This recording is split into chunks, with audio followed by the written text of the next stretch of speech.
ज्ञान गंगा विद्यालय हिंदी माध्यम कक्षा 11, जिसमें विषय एसपी, जिसमें हम आज विभाग 2 का पाठ 7 अंश पूंजी और अंशों के प्रकार पढ़ेंगे।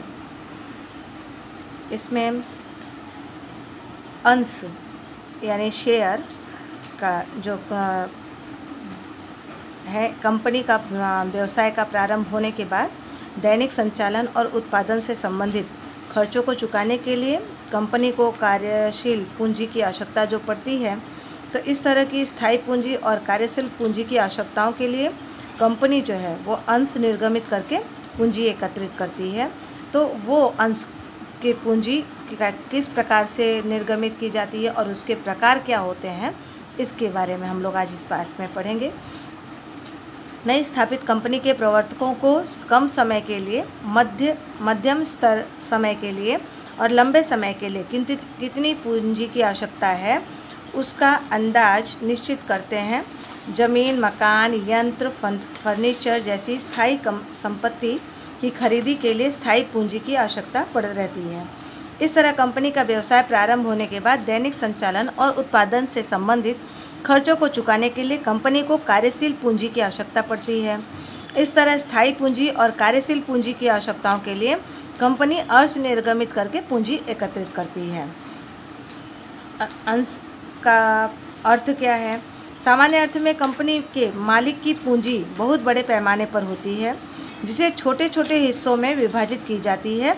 वह प्रत्येक हिस्सा अर्थात अंश होता है। अंश अर्थात अंशधारकों का कंपनी में रकम के रूप में रहा हित, रकम में प्रस्तुत कर सके ऐसा हित या जिम्मेदारी अर्थात अंश होता है। कंपनी अपनी पूंजी एकत्रित करने के लिए कायदा की व्यवस्थाओं के अनुसार विज्ञापन पत्र निर्गमित करके आम जनता को अंश खरीदने के लिए आमंत्रण देती है। जो व्यक्ति अंश धारण करता है उस व्यक्ति को कंपनी का अंशधारक कहते हैं। परिभाषा: कंपनी कानून 2013 के अनुसार अंश अर्थात कंपनी की अंश पूंजी का एक हिस्सा जिसमें स्टॉक का भी समावेश होता है। कंपनी अपनी अंश पूंजी को छोटे छोटे हिस्सों में बांट देती है। इस प्रत्येक हिस्से को अंश कहते हैं।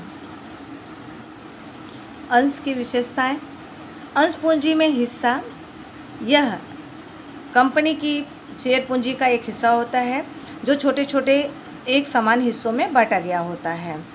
कंपनी के हित में यह अंशधारक का कंपनी में वित्तीय हित दर्शाता है। अस्थिर संपत्ति: अंश यह अस्थिर संपत्ति है जिसकी बिक्री हो सकती है या भेंट या दान के रूप में दे सकते हैं। मुक्त हस्तांतरण: अंशों का मुक्त हस्तांतरण हो सकता है। यह अंश की महत्वपूर्ण विशेषता होती है। अधिकार या जिम्मेदारी: कंपनी के अंशधारकों को सभा की नोटिस प्राप्त करने का, सभा में हाजिर रहने का तथा मतदान करने का अधिकार है। इसके साथ अंशधारकों द्वारा धारण किए हुए अंश की दार्शनिक कीमत भरपाई करने की उनकी जिम्मेदारी होती है। अंश पूंजी के प्रकार: अंश पूंजी के कई प्रकार होते हैं, जिसमें है पहला अधिकृत अंश पूंजी, दूसरा निर्गमित अंश पूंजी, तीसरा स्वीकृत अंश पूंजी, चौथा प्रार्थी अंश पूंजी और लास्ट भरपाई हुई अंश पूंजी। जिसमें अधिकृत अंश पूंजी क्या है ये जानते हैं। कंपनी के आवेदन पत्र की पूंजी की कलम में अधिकृत पूंजी दर्शाई जाती है, जिसे पंजीकृत पूंजी भी या कुल पूंजी के रूप में पहचाना जाता है। कंपनी उसकी अधिकृत पूंजी से अधिक पूंजी प्राप्त नहीं कर सकती, यानी जितना उसका दाम दिया गया रहता है उससे ज़्यादा कंपनी वसूल नहीं कर सकती है। यदि कंपनी को भविष्य में अधिकृत पूंजी में वृद्धि करने की आवश्यकता हो तो उसके लिए नियमन पत्र में सत्ता होनी चाहिए और अंशधारकों की सभा में प्रस्ताव पारित करके सहमति प्राप्त करनी पड़ती है। अब इसके बाद है निर्गमित अंश पूंजी। उसमें है कंपनी अपनी आवश्यकता को ध्यान में रखकर अधिकृत पूंजी में से आवश्यक पूंजी प्राप्त करने के लिए अंश निर्गमित करती है। इस तरह निर्गमित किए अंशों की रकम को निर्गमित पूंजी कहते हैं। यानी कंपनी की आवश्यकता जो है उसके ध्यान में रख कर के कुछ पूंजी को अपने पास रख कर के बाकी की पूंजी को निर्गमित करती है, वह निर्गमित पूंजी कहलाती है। इसके बाद है स्वीकृति अंश पूंजी। कंपनी को निर्गमित किए अंशों में से जितने अंश के लिए आवेदन प्राप्त हो उस रकम को स्वीकृति पूंजी कहते हैं।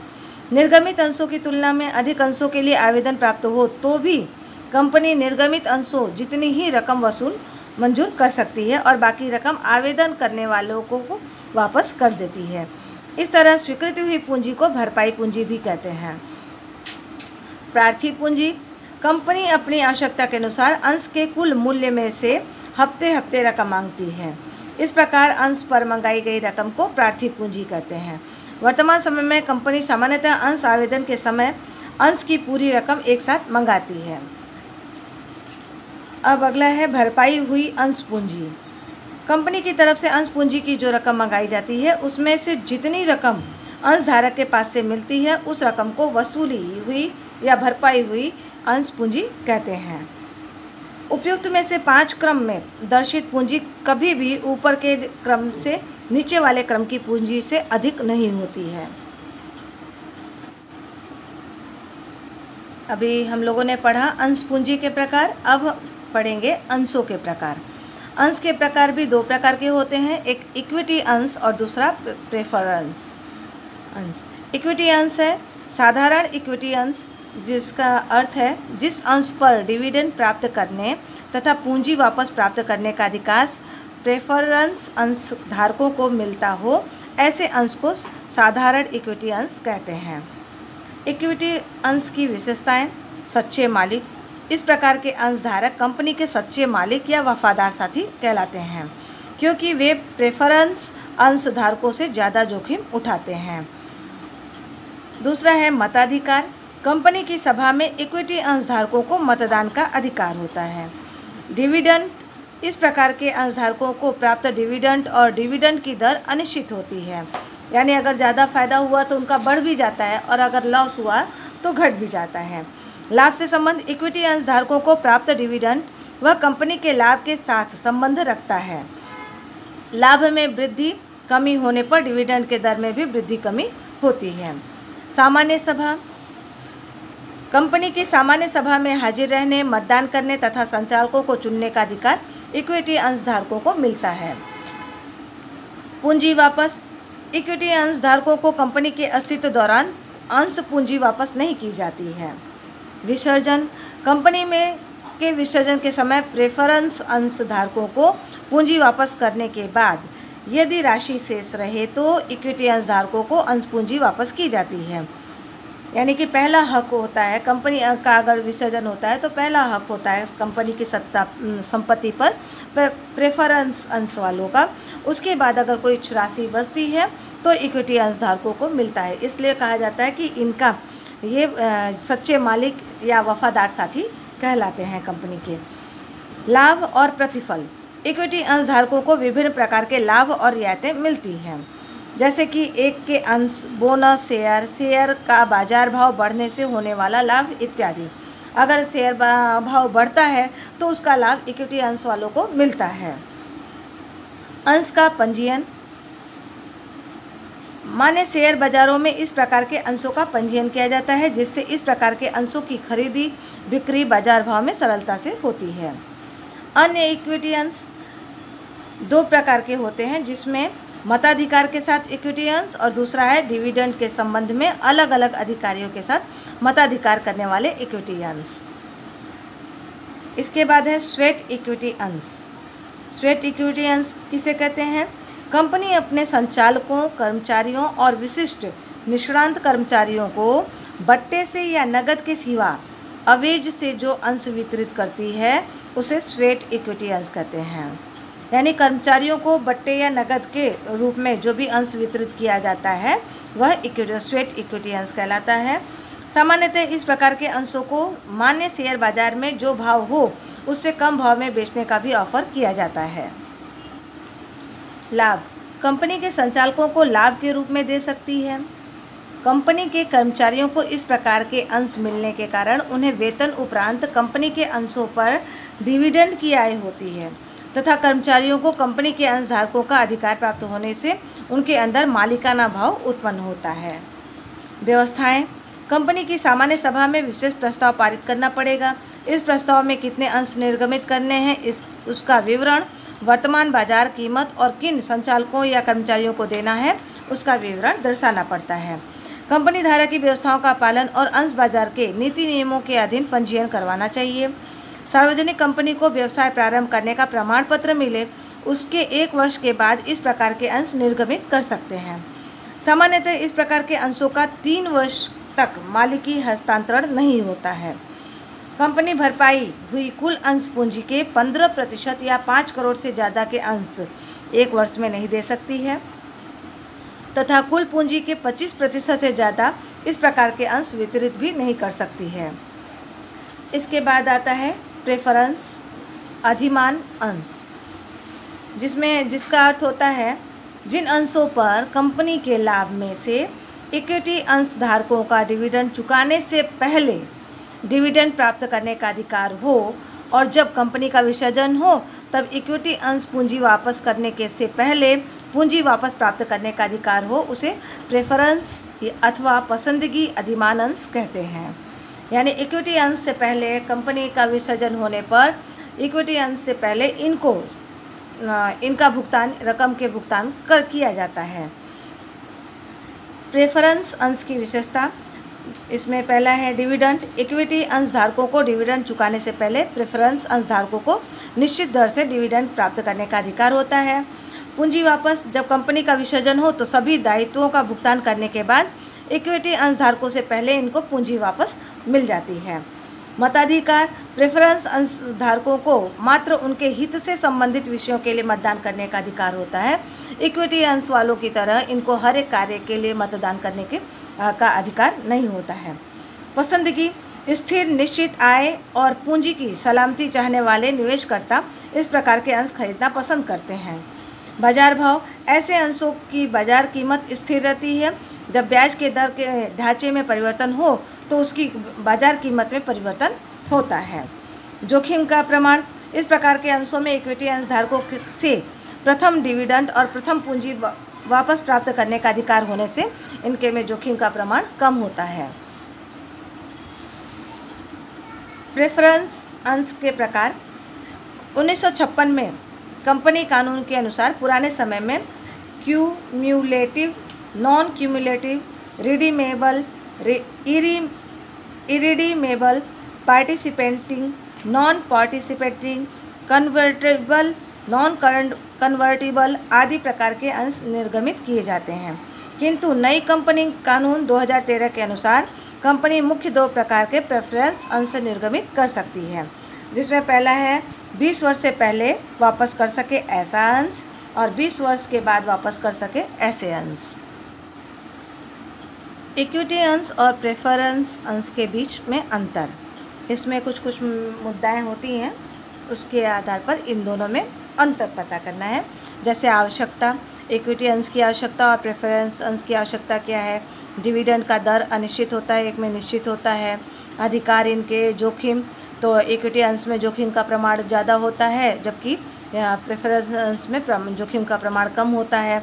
इसी प्रकार निवेशक, बाजार का मूल्य, पूंजी की वृद्धि, ये आपको समझ लेना है। इसके बाद हम पढ़ते हैं अंश का प्रमाण। अंश प्रमाण पत्र, इसका अर्थ क्या है। अंश प्रमाण पत्र अर्थात कंपनी द्वारा उसकी सार्वभौम मुद्रा के अंतर्गत उसके सदस्यों को दिया गया दस्तावेज जो सदस्यों का स्वामित्व दर्शाता है। कंपनी की अंश पूंजी में प्रत्येक सदस्य का हित है, उसके लिए उन्हें यह प्रमाण पत्र प्राप्त करने का अधिकार है। अंश प्रमाण पत्र अंशधारकों का मालिकी हक का प्रमाण है, क्योंकि कंपनी स्वीकार करती है कि प्रमाण पत्र में जिसका नाम दर्ज है वह अंशधारक अंश प्रमाण पत्र के में दर्शित अंशों का प्रकार और दर्शित कीमत के अंशों का धारण करता है। अंश प्रमाण पत्र में दर्शाए जाने वाला जो विवरण होता है वो क्या होता है, ये हम लोग जानेंगे। कंपनी धारा के अनुसार अंश प्रमाण पत्र का नमूना स्वरूप या विवरण स्पष्ट नहीं है। सामान्यतः अंश प्रमाण पत्र में लिखित विवरण के समावेश होता है, जिसमें है कंपनी का नाम और अधिकृत पूंजी, अंशों की अनुक्रम संख्या, अंश प्रमाण पत्र की अनुक्रम संख्या, अंश धारण करने वाले का नाम और पता, अंश की मूल कीमत और प्रति अंश चुकाई रकम, धारण किए अंशों के प्रकार और संख्या, अंश देने की तारीख और दिन, हस्ताक्षर करने के अधिकृत संचालकों के हस्ताक्षर तथा सेक्रेटरी के हस्ताक्षर, कंपनी की मुद्रा। अंश प्रमाण पत्र संबंधी कंपनी धारा की व्यवस्थाएं। सामान्य मुद्रा। अंश प्रमाण पत्र पर कंपनी की सामान्य मुद्रा होनी चाहिए। हस्ताक्षर। अंश प्रमाण पत्र पर 2 संचालकों के हस्ताक्षर तथा सेक्रेटरी के हस्ताक्षर या नियुक्त व्यक्ति के हस्ताक्षर होने चाहिए। संयुक्त अंशधारक। एक से अधिक व्यक्ति यदि संयुक्त रूप से अंश धारण करते हों तो प्रत्येक को अलग अलग प्रमाण पत्र नहीं दिया जाता है, किंतु संयुक्त प्रमाण पत्र प्रथम अंशधारक के नाम के साथ संयुक्त अंशधारकों के नाम दर्शाने चाहिए। अंशों का डिमेटीरियलाइजेशन। डीमेट खाता की आवश्यकता। अंश मालिकी अधिकार का प्राथमिक प्रमाण अंश प्रमाण पत्र है। मूल अंश प्रमाण पत्र खो जाए, चोरी हो जाए, प्रमाण पत्र का नाश हो जाए, बिगड़ जाए, फट जाए या तब डुप्लीकेट प्रमाण पत्र के लिए अंशधारक को लंबी और खर्चीली विधि से गुजरना पड़ता था तथा परिवर्तन फॉर्म में हस्ताक्षर समान नहीं मिले या गलत हस्ताक्षर से हस्तांतरण किया जाए या डाक द्वारा समय से प्राप्त न हो तो अंशों की खरीद बिक्री में कठिनाई आती थी। इन मुश्किल परिस्थितियों के निवारण हेतु अंशों का डिमटेरियलाइजेशन का प्रथा अमल में लाया गया है, जिसमें डिमटेरियलाइजेशन यानी डीमेट। डिमटेरियलाइजेशन एक ऐसी व्यवस्था है जिसमें भौतिक अंश प्रमाण पत्र को इलेक्ट्रॉनिक स्वरूप में रूपांतरित किया जाता है। इसके लिए निवेशकर्ता को डिपॉजिटरी पार्टिसिपेंट के पास डीमेट खाता खुलवाना पड़ता है। 1992 में सेबी की रचना हुई, जिसकी मुख्य ऑफिस मुंबई में है। सेबी के कायदे के अनुसार शेयर बाजार में अंशों की खरीद बिक्री करने वाले व्यक्ति को डिपॉजिटरी पार्टिसिपेंट्स के पास डीमेट खाता खुलवाना अनिवार्य है। डीमेट खाता कहाँ और किस तरह खुलवाया जाएगा?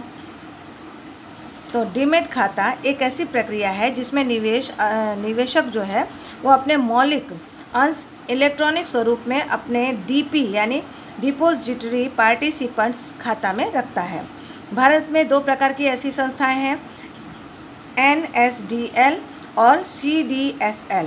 यह संस्था निवेशकर्ता के अंश, बॉन्ड या सिक्योरिटीज़ को संभालने की जिम्मेदारी निभाती है, इसलिए इन संस्थाओं को अमानत संभालने वाले एजेंट के रूप में जाना जाता है। इन संस्था की तरफ से सरकारी और निजी बैंक तथा अन्य वित्तीय संस्थाएं जो हैं वो डीमेट खाता खोलती हैं। डीमेट खाता खुलवाने की विधि क्या है? सर्वप्रथम डीमेट खाता खुलवाने के लिए बैंकों या वित्तीय संस्थाओं का संपर्क करना चाहिए। इन संस्थाओं द्वारा दिए गए फॉर्म में आवश्यक विवरण भरना चाहिए। आवेदन फॉर्म के साथ नियुक्त दस्तावेज प्रस्तुत करने पड़ते हैं, जिसमें पहला है पैन कार्ड, दूसरा निवासी पता का प्रमाण, पहचान पत्र, आयकर भरते हों उसके रिटर्न की नकल, पासपोर्ट साइज फ़ोटो। आवेदन पत्र के साथ में नॉन जुडिशियल स्टैम्प पेपर पर ग्राहक अनुबंध यानी क्लाइंट एग्रीमेंट करना पड़ता है। डीमेट खाता के खर्च। डीमेट खाता में होने वाले खर्च के 4 हिस्से में बांटा गया है, जिसमें अकाउंट खुलवाने का खर्च, वार्षिक निभाव फीस, कस्टोडियन फीस, सौदे की फ़ीस आता है। जिसमें अकाउंट खुलवाने का खर्च कुछ बैंकों का यह खर्च लेती है तथा कई बैंक यह खर्च नहीं लेती है। वार्षिक निभाव फीस जो है वो डीमेट खाता को संभालने के लिए मेंटेनेंस चार्ज लिया जाता है, यानी निभाव खर्च कहते हैं उसे। कस्टोडियन फीस, डीमेट खाता के खाते में कितने अंश हैं उसके आधार पर प्रति माह फीस भरनी पड़ती है। और चौथा है सौदे की फ़ीस, तो उसमें अंश की खरीदी बिक्री के सौदे के आधार पर फीस ली जाती है। अब डीमेट खाते के लाभ। अंशों की खरीद बिक्री की प्रक्रिया सरल, निश्चित और जल्दी होती है। अंशों पर दलाली कम चुकानी पड़ती है, अर्थात अंशों पर का व्यापार खर्च कम होता है। डीमेट खाता में जमा अंशों पर लोन प्राप्त करने के लिए उन्हें गिरवी रख सकते हैं, यानी अंश को हम गिरवी के रूप में रख सकते हैं, एक संपत्ति के रूप में होता है। अंश खरीदने के साथ तुरंत डीमेट खाते में अंश जमा हो जाता है, जिससे वित्तीय प्रवाहिता अपने आप पास रहती है। अंश खरीदने के साथ मालिकी हक तुरंत प्राप्त होता है, जिससे कोई चिंता नहीं रहती है। कंपनी बोनस अंश निर्गमित करे तब तुरंत डीमेट खाते में जमा हो जाता है। डीमेट होल्डरों को बैंक अपना खाता देखने के लिए ऑनलाइन सुविधा प्रदान करती है, जिससे अंशों से संबंधित माहिती और अंश स्टॉक की अंतिम स्थिति जान सकते हैं लोग। म्यूचुअल फंड के लिए भी डीमेट खाता का उपयोग किया जाता है। अंश हस्तांतरण में गलत हस्ताक्षर के द्वारा अंशों की चोरी, अंश खो जाने के कारण, आग से नाश हो जाने के कारण या प्रमाण पत्र फट जाने के कारण से उपस्थित होने वाले जोखिम को दूर किया जाता है। डीमैट खाते के द्वारा अंशों की खरीद बिक्री विषयक व्यापार ऑनलाइन होने के कारण बिन निवासी भारतीयों यानी NRI जो है उनको भी अपनी बचत का भारतीय कंपनियों में अंशों में निवेश करने के लिए मददरूप बनता है। अब इसके बाद हम लोग आते हैं डीमैट खाता की मर्यादा। शेयर बाजार में कई अंशों का सट्टाकीय प्रवृत्ति को वेग मिलने के कारण निवेशकर्ता को हानि होती है। शेयर बाजार में बहुत कम अंशों में निवेश करने वाले व्यक्ति को डीमैट खाता खुलवाने की फीस, वार्षिक निभाव फीस, कस्टोडियन फीस तथा अंश खरीदने की फीस आदि के कारण यह खाता महंगा पड़ जाता है। अंश निर्गमित करने की विविध रीतियाँ। कंपनी अंश की छपी कीमत के अनुसंधान में निम्नलिखित दर्शित 3 प्रकार में से कोई एक तरह के अंश निर्गमित करती है। जिसमें पहला है मूल कीमत या दार्शनिक कीमत से अंश निर्गमित करना। उसमें है कंपनी अपने अंश मूल कीमत से या दार्शनिक कीमत से निर्गमित करती है। जैसे कि कीमत रुपया 10 की मूल कीमत का अंश 10 में निर्गमित करना है, यानी 10 रुपये का अगर अंश है तो 10 ही रुपये में निर्गमित करती है। दूसरा है प्रीमियम से निर्गमित करना। जब कंपनी जो है वो अंशों की मूल कीमत या दार्शनिक कीमत से कुछ ज़्यादा रकम पर अंश निर्गमित करती है तो उसे प्रीमियम से निर्गमित अंश कहते हैं। जैसे कि 10 की मूल कीमत है अंश का और वो 15 रुपये में निर्गमित किया जाए तो 5 रुपये प्रीमियम गिना जाता है। सामान्यतः प्रतिष्ठित या प्रगतिशील कंपनी इस प्रकार के अंश निर्गमित करती है। अंश प्रीमियम यह कंपनी के लिए पूंजी लाभ है। इस अंश प्रीमियम का उपयोग कंपनी निम्नानुसार कर सकती है: पूर्ण भरपाई हुए अंशों पर बोनस अंश निर्गमन के लिए, कंपनी के प्राथमिक खर्च अपलिखित करने के लिए, डिवेंचर प्रीमियम से वापस करने हो तब परत प्रीमियम की रकम अपलिखित करने के लिए। शेयर या डिवेंचर निर्गमित करते समय हुआ खर्च, बट्टा या जमानती कमीशन जो है या दलाली या जमानती कमीशन अपलिखित करने के लिए जो खर्च होता है वो प्रीमियम के रूप में होता है। अंश प्रीमियम की रकम का उपयोग डिविडेंड देने के लिए नहीं हो सकता है। अब अगला है बट्टे से अंश निर्गमित करना। जब अंश की मूल कीमत या दार्शनिक कीमत से कम कीमत पर अंश निर्गमित किया जाए तो अंश या बट्टे से निर्गमित किए हैं ऐसा कहा जाता है। वर्तमान समय में कोई भी कंपनी बट्टे से अंश निर्गमित नहीं कर सकती है। बोनस अंश। बोनस अंश क्या है? इसका अर्थ कंपनी अपने एकत्रित हुए लाभ में से किसी भी तरह से प्रतिफल के बिना उसके वर्तमान अंशधारकों को अनुपात से अतिरिक्त अंश देती है तो उसे बोनस अंश कहते हैं। कंपनी के नियमन पत्र में सत्ता हो तो ही बोनस अंश निर्गमित कर सकती है। सामान्यतः प्रत्येक कंपनी अपने निर्गमन पत्र में ऐसी व्यवस्था करती है। परिस्थितियाँ। कंपनी निम्नलिखित परिस्थितियों में बोनस अंश देती है, जिसमें नहीं मंगाई रकम, अंशतः भरपाई हुई अंशों पर नहीं मंगाई रकम का भरपाई करने के लिए लाभ में से बोनस अंश दे सकते हैं। आरक्षित राशि। कंपनी के पास विशाल प्रमाण में आरक्षित निधि या लाभ हानि खाते की जमा बाकी हो तो कंपनी अंशधारकों को लाभ देने के लिए बोनस अंश दे सकती है। बोनस अंश किस में से दिया जा सकता है? लाभ के हिस्से में से रखा गया किसी भी अमानत में से और लाभ हानि वितरण खाता की जमा बाकी में से बोनस अंश दिया जाता है। अंश प्रीमियम खाते की जमा बाकी में से मात्र पूर्ण भरपाई हुई अंश पर ही बोनस अंश दे सकते हैं। डिवेंचर वापस करने के बाद डिवेंचर शोधन निधि की शेष बाकी रकम सामान्यतः अनामत खाते ले जाने के बाद जो रकम आए उसमें हम बोनस अंश दे सकते हैं। बोनस अंश निर्गमित करने की विधि, जिसमें नियमन पत्र है, यानी बोनस जो है वो अंश निर्गमित करने की सत्ता कंपनी के नियमन पत्र में होना चाहिए। प्रस्ताव। कंपनी की सामान्य सभा में बोनस अंश विषयक प्रस्ताव पारित करवाना चाहिए। सदस्य पत्रक। संचालकों को अंशधारकों की सामान्य सभा आयोजित करने से पहले कंपनी का सदस्य पत्रक बंद कर देना चाहिए। सदस्यों की सूची। कंपनी का सदस्य पत्रक बंद करने के बाद सेक्रेटरी सदस्यों की सूची तैयार करता है। अधिकार दर्शाता अनुबंध।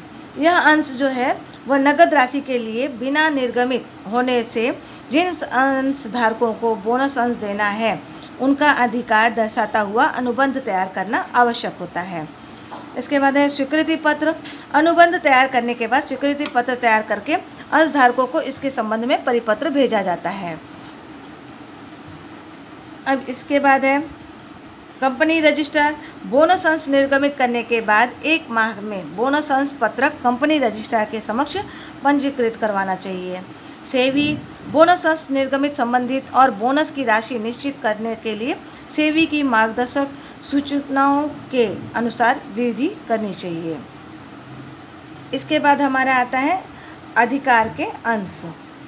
अधिकार के अंश का अर्थ यह है कि कंपनी कानून की व्यवस्था अनुसार यदि कोई भी कंपनी का अस्तित्व है तो वह नए इक्विटी अंश निर्गमित करे तो कंपनी अपने वर्तमान इक्विटी अंशधारकों को नए अंश प्रथम खरीदने का प्रस्ताव करती है, उसे अधिकार का अंश कहते हैं। व्यवस्थाएं। समय मर्यादा। कंपनी के पंजीकरण की तारीख 2 वर्ष या अंश वितरण करने के 1 वर्ष तक इन दोनों तारीखों में से जो तारीख पहले आती हो इस तारीख से पूर्व कंपनी पूंजी में वृद्धि नहीं कर सकती है। ये इसकी समय मर्यादा है। अंशधारकों को नोटिस। अधिकार अंश प्राप्त करने के अधिकार वाले प्रत्येक अंशधारक को उसके हिस्से में कितने अंश आते हैं यह दर्शाती जो नोटिस होती है वह दिया जाता है और कम से कम 15 दिनों का किंतु 30 दिनों से ज़्यादा समय नहीं देना चाहिए इसके लिए। अधिकार का त्याग। जिन अंशधारकों को अधिकार के अंशों की ऑफर की गई हो तो वे अन्य व्यक्ति के पक्ष में अपने अधिकार का त्याग कर सकते हैं। अधिकार के अंशों का निराकरण। अंशधारक अधिकार के अंशों की ऑफर का इनकार करता हुआ पत्र लिखे या नियत अवधि तक अपना निर्णय न बताए तो संचालक मंडल जो है वो कंपनी के हितों को ध्यान में रखकर अधिकार के अंशों का निराकरण कर सकता है। इसके बाद है आवेदन की राशि। अधिकार के अंश जिन अंशधारकों को मिलने के पात्र हैं उनके लिए उन्हें दिए गए फॉर्म में आवेदन के साथ आवश्यक राशि भरनी पड़ती है। अब आता है अधिकार के अंश संबंधी सेक्रेटरी का कर्तव्य।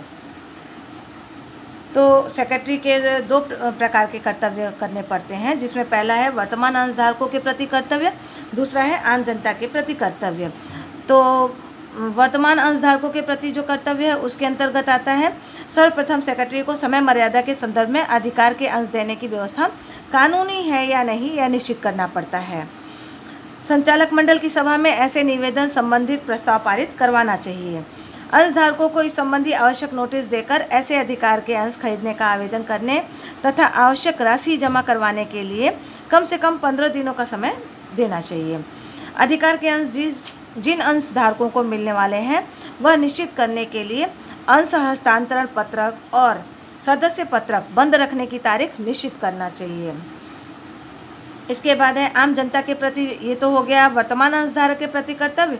अब है आम जनता के प्रति कर्तव्य जिसके अंतर्गत आता है कि अधिकार के अंश के लिए अंशधारक ने आवेदन न किया हो या सहमति न दर्शाई हो ऐसे शेष अंशों के लिए आम जनता को अंश खरीदने का आमंत्रण दिया जा सकता है, जिसके लिए विज्ञापन पत्र निर्गमित किया जाता है।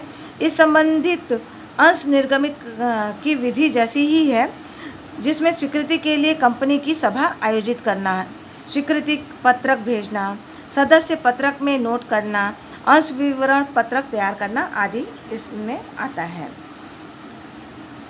विद्यार्थी मित्रों, इसी के साथ हमारा आज का ये चैप्टर समाप्त होता है।